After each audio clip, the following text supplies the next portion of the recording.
We're ready now for our second keynote of the day, featuring State Representative Brianna Titone. Representative Titone was first elected in 2018 to represent House District 27 in Northwest Jefferson County, and she's currently serving her third term in office. She proudly serves as chair of the Joint Technology Committee and as a member of the House Energy and Environment Committee and the House Agriculture, Water, and Natural Resources Committee. Did you hear all the different topics that are in those committees? Wow. She was elected co-chair of the House Majority Caucus and co-chair of the Colorado Democratic LGBTQ plus caucus.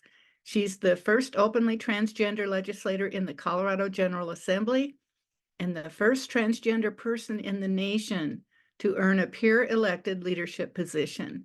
Rep. Titone holds bachelor's degrees in geology and physics from the State University of New York at New Paltz, a master's degree in geochemistry from Stony Brook University, and another master's degree in information and communications technology from the University of Denver. Before entering politics, she worked as a mining consultant, geologist, and software developer. She has also been a volunteer firefighter. I am so pleased to welcome State Representative Brianna Titone. Thank you so much. Appreciate you having me here today. Thank you. Hi, everyone. Good morning. It's a pleasure to be here. As was stated, I'm Representative Tone. I represent Northern Jefferson County, parts of Arvada and Golden, and I think politics was probably one of the last things I ever thought I would end up doing. Uh, but I kind of got here because I wanted to set a good example of what a good representative is and what they do. I was from a small, little upstate town in New York, agricultural town, and I kind of didn't have a whole lot to do. I was a nerd, self-proclaimed nerd. I was always interested in learning things, and went to the local state university, New Paltz, SUNY New Paltz. Uh, that was 6 years of my life going there, getting 2 degrees and a minor. Really just trying to soak up everything. I just love to learn, and the legislature is a place for me to be able to do that. In addition to um, the committees that I'm on, for 5 years, I was on the Health and Insurance Committee. This year, I got switched to the to the Energy and Environment Committee, but I have a lot of training and expertise in energy. I'm on the Energy Council, which is a multi-state and province consortium of energy producing states, and I took an energy policy class recently. So this is kind of my becoming my bailiwick of understanding these topics that kind of bridge STEM and policy, and trying to get my colleagues to understand how a lot of these new technologies we're working on for uh, greenhouse gas reduction and things like that are really where we're on the forefront to really understand how they're going to be beneficial and why we need to invest in those things. So, being from a small town, my high school had 125 people graduating class. We were a small town. We didn't have a lot of diversity. And when I went to college, it was really the first time I was really exposed to diverse environments and diverse student body. And a lot of that had to do with progressive policies that the university had because of affirmative action and being a liberal arts school. It really attracted a lot of people from all around.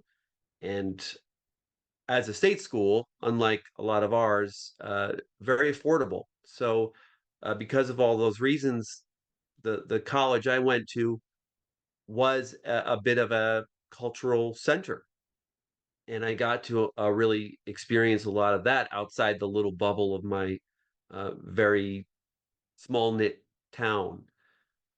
Um, so that's kind of a little bit about my background, and so once I got out of undergrad school. I went to grad school at Stony Brook. I was in a PhD program there studying geochemistry. Decided to get a master's degree and then go working in the industry of environmental stuff. So a lot of cleaning up environmental disasters and things. And then I moved out to Colorado to pursue some mining stuff. And in the mining work that I did, I traveled all over the world for different projects from uh, Mexico, Canada, South America, Asia, and some parts of Africa. So I really got a really uh, broad cultural experience doing that kind of work too, working with a lot of the local folks around where I was. Uh, but I'm going to talk to you about higher ed. I'm not an expert in higher ed. Just because I've been to college as long as I have, maybe you consider me to be an expert. But I will not say that I am. I've never really worked in higher ed other than as a grad assistant when I was in grad school. But there's a few topics that were asked me to cover. So I'll start off with LGBT issues. And what we're seeing now across the country is a lot of really restrictive laws that are being put into place, and it's not necessarily at institutions of higher education, but it affects a lot of them. And most recently, the legislature and the governor of Utah signed a bill that bans bathroom access, and it's for any public building, any publicly funded building, which could be a lot of buildings. But higher education will be one of those. So a trans person who looks like me, or a trans man who might have like a big beard, is going to be required to go into the bathroom that was on their birth certificate. And that is going to be extremely problematic for those students. Uh, Fortunately, here in Colorado, we don't have a lot of those kinds of things. But if students are going to be experiencing these kinds of things in other states, they may be looking to relocate to a state where they're not going to have to deal with those issues. So, we need to think about making sure that the spaces and the accommodations that we have at our higher education institutions are really welcoming to LGBT students. Uh, there's been book bans and sports bans, don't say gay bills in these other states, which a lot of these states are copying. Um, there are ballot initiatives that are coming potentially this fall, and they are going through the process of trying to get petition signatures for a lot of these kinds of similar things, banning kids in sports and kind of like don't say gay type initiatives. We need to make sure that those don't get passed, because if those do, those can have an effect on higher education. We don't want to have those kinds of restrictions. We don't want to have book bans. In fact, there's a bill that's coming pretty soon that's going to essentially ban book bans. We don't want to ban books. We want everyone to be able to get the information that they need that's appropriate for their growth as a person. So when we talk about hate speech and things like that, it's a big topic on higher education campuses, and where the line becomes on what is hate speech and what is free speech. And what higher education needs to really look at uh, to leaders in creating those safe spaces for LGBT students. And I'll tell you, I visited my old undergraduate college a couple of years ago, and I met with a bunch of the trans students who were there, and they have a wing of one of the dorms that is all just trans students. And your reaction to that and my reaction to that was, they're segregating you into this one wing. It's like, how do you feel about that? And the students really said that it was a good improvement for them, because a lot of times, people around trans people don't understand a lot of the issues that pertain to them, and being around people who understand you is an important aspect of feeling safe and feeling like you have somebody you can confide in and trust. So these are kinds of things that I would encourage higher education to really look into is to find ways that we can address making sure that our trans students in particular are feeling good.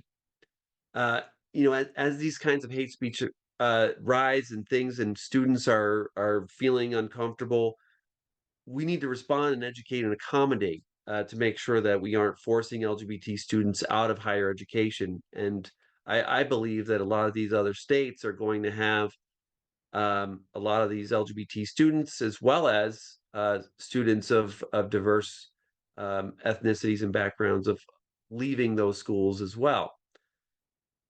Which kind of leads me to the next topic, which is affirmative action. And we're all familiar with affirmative action. This is something that was put into place for making sure that a lot of the really difficult schools to get into, in particular, had the ability to have a more diverse student body.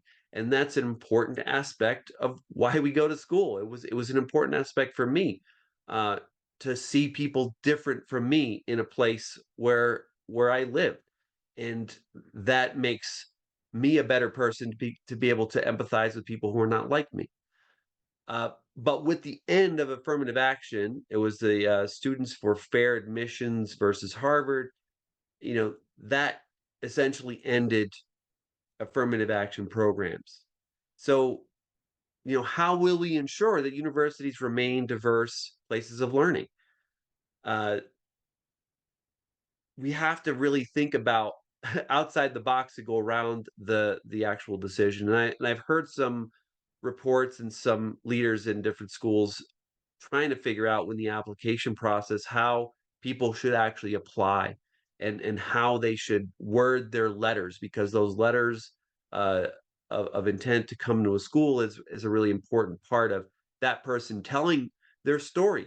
And there's a lot of ambiguity as to, if somebody is telling the story of themselves being oppressed in the neighborhood that they lived in, is that going beyond what the ban on affirmative action really has?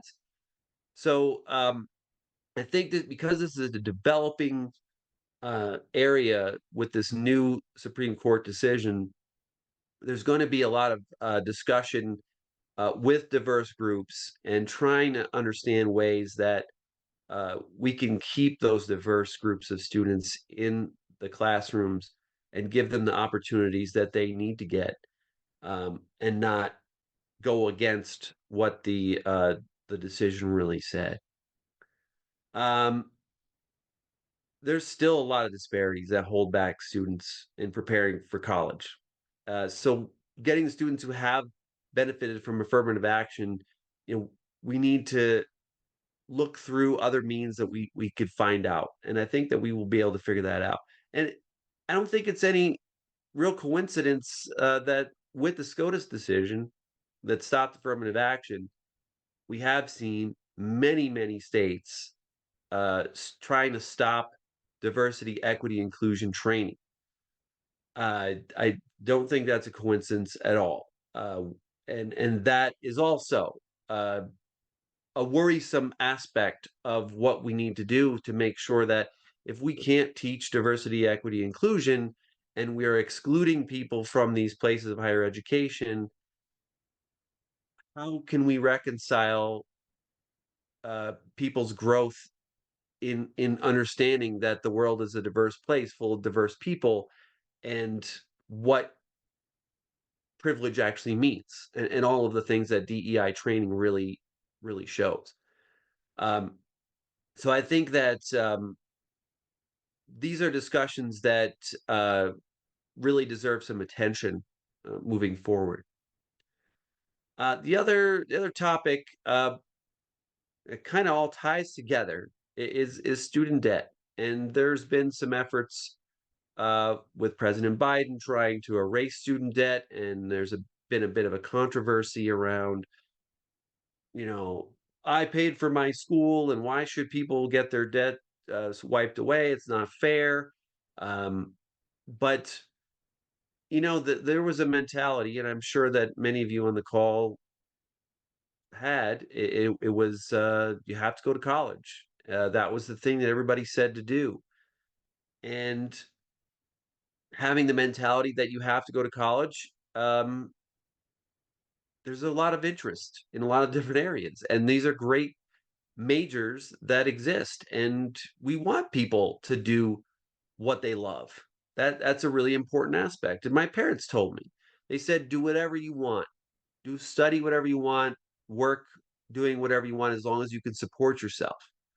And that's kind of been uh, the answer to a lot of these things. And some of uh, the majors that are out there, when you get out, it doesn't really translate to an occupation. And with the cost of living on top of that, coming out with some of these degrees, and some of these from really big, expensive universities to boot, you end up with a lot of debt and not a lot of prospects. And I think this is really an opportunity that I think higher education really needs to look at. As the employment market changes and evolves, as well as the cost of education. How can we maintain the richness of the courses that higher ed offers while still ensuring that the investments the students make will have a return on that investment?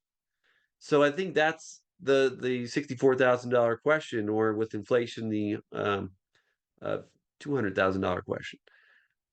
How can we give students the best value, and how can we give them the information that they need to make those decisions about what major to pick? When I went to school, I didn't even have a major until my second year, the end of my second year, when they forced me to. And it was because I had a hard time deciding. I knew that I wanted to go into some kind of science, but it took me a while. And I took a lot of the general education, liberal arts classes to get those out of the way, in order for me to figure out what I wanted to end up doing. And then I switched majors anyway.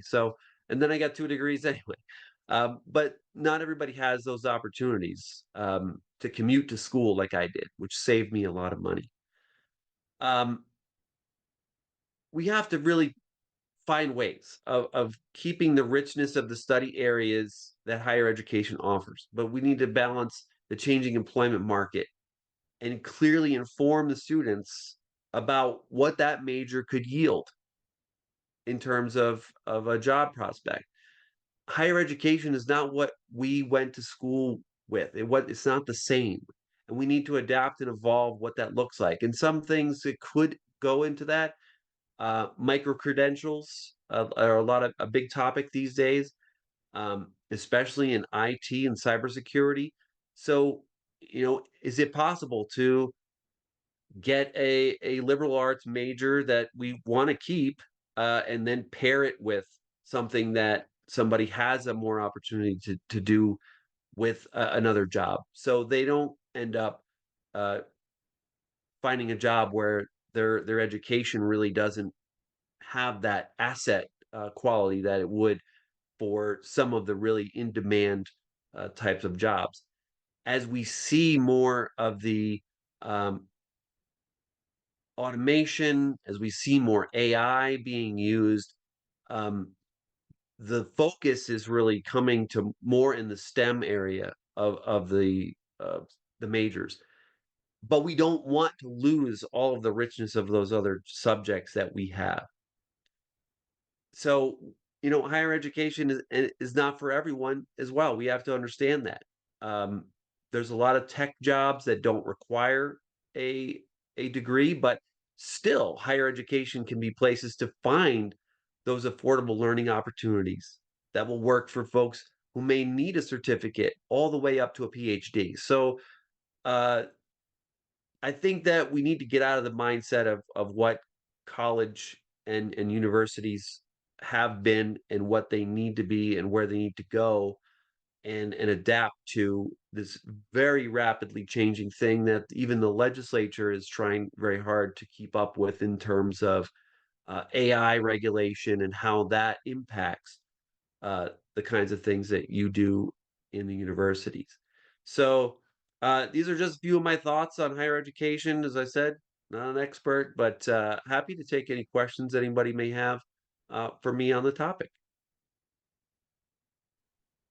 This is Darcy Juday. I have a question for you, but first I'd like to say, as a fellow geoscientist, it pleases me to see that there's at least one geoscientist on the Energy and Environment Committee. And uh, as when I went to school, I didn't experience much discrimination. This was in the late 70s when I graduated, and didn't really experience it until I got into the workplace. So I wondered, you sounded like college was a great experience, and I wondered quickly how your workplace experience was. But my real question for you is, as regards STEM, do you think Colorado is doing enough to encourage diversity in the STEM studies? Yeah, well, thank you for the question. So, I didn't come out as being trans until I came here to Colorado, and it wasn't the only school I went to as being trans was at University of Denver. But my experience in college, what was a very conflicted one because I wanted so desperately to learn about the LGBT community. I felt inside that I was different, and I was so afraid to be who I was inside that I felt even learning about it and taking interest of it would be exposing myself to people saying and questioning me about my identity or any of that, my LGBT status. So it was very conflicted to me, and I missed a lot of opportunities because of that, which was a shame. And I don't think that anybody who's in the closet and wants to come out, they should feel safe to come out. And of course, today is a lot different than it was when I went to school in the 90s. But uh, my work experience, again, most of the work I did was not being out, and it was a decision that I made to get into the software area of work because the mining work that I was doing, I was traveling to a lot of countries where it would be legal to murder me as a trans person. It was perfectly fine to do that, and I couldn't risk doing that for all the money in the world, really. So going into software was a way for me to work from here and not have to travel to places that were dangerous. Um, and then so that's kind of a little bit of my work experience. My work experience now, I mean, the legislature, I experience some hostility from some people, but for the most part, people are happy that I'm there and happy what I bring to the table, and that's what anybody should be happy with, and that's why we can't um, cast aside anybody who's different. I mean, look back at after World War II, what happened to Alan Turing, who essentially invented the computer, and we lost a brilliant mind because of laws and policies that were against the LGBT community. So there's a lot of danger in losing uh, brilliance in higher education and beyond if we don't give those places for people to be themselves and to really shine. And then, with respect to are we doing enough with STEM, and we are trying to. I recently passed a bill last year for a teacher externship program for high school teachers and middle school, etc., to go and work for a summer for a few weeks at a local tech business that's doing cool stuff and bring that experience back to the classroom to get kids excited about what's available right here, in our state.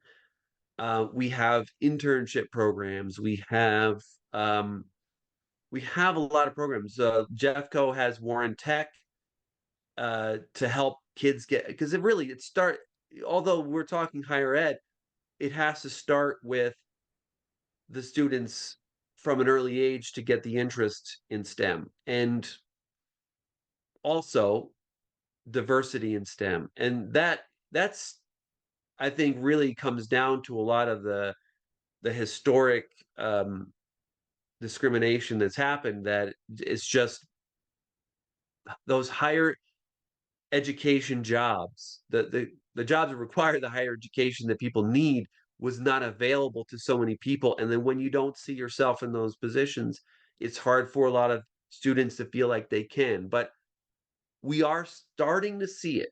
We are starting to see more of those professions and professionals and professors.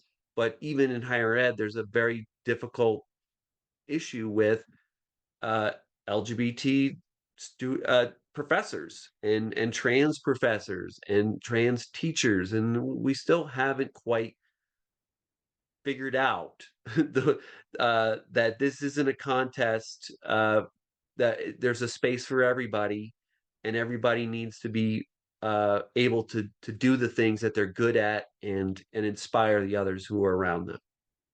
Well, thank you very much. You've given us some encouragement that things are progressing, and that's the end of my questions. Yeah, thank you. And if I can get my video on, I'll come back on to thank Rep. Titone. Anyone wants, feel While free to you're- reach out, send me an email, While you're- and if you have any other questions, happy to answer any of those. Great. And Rep. Titone, it's always good to see you. Thank you for your great presentation. I thoroughly enjoyed serving with you on technology committee, and have greatest admiration for your knowledge and representation that you bring to the state of Colorado. So thank you very much for being a part of it today. Thank you, Senator. Good to see you again. Good to see everyone. Thanks for joining.